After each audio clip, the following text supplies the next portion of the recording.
Have you ever had a Bible character story speak to you in a way that you've been asking for? Welcome back to Skincare and Scripture. We currently homeschool and we are praying about our church is starting a Christian school. Originally, before we started homeschooling, we were going to do that, but it just happened to get delayed. So we've now homeschooled. This is our second year. But in the fall, we're praying about sending our kids to the Christian school at our church. And if we do that, how can I be involved so I can still spend my time with them, but also help others too? So I've been worrying about this. What if this happens? What if that happens? How is this going to work? What am I going to do for this? Just all these different questions that keep popping up and making me hesitant.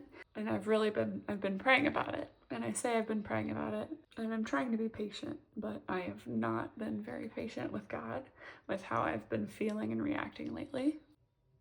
So for homeschool, our Bible lessons the past few weeks have been about Joseph and the coat of many colors. So first it starts off with him being sold into slavery, and then he works his way up to being in charge of Potiphar's house. And then he gets wrongfully accused of committing adultery, so he's sent to prison. Then he helps interpret dreams for a cupbearer and a baker, and he tells the cupbearer, "Don't forget me."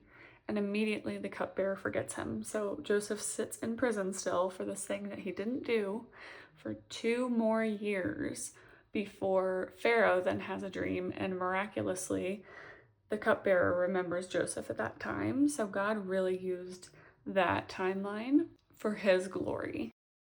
So our curriculum had a note that God rewards Joseph's patience and his obedience and even his suffering.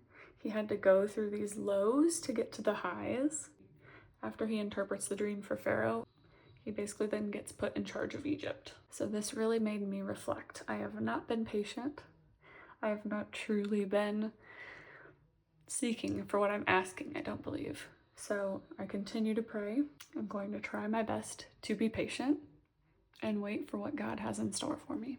I pray this over all of you as well. God bless you.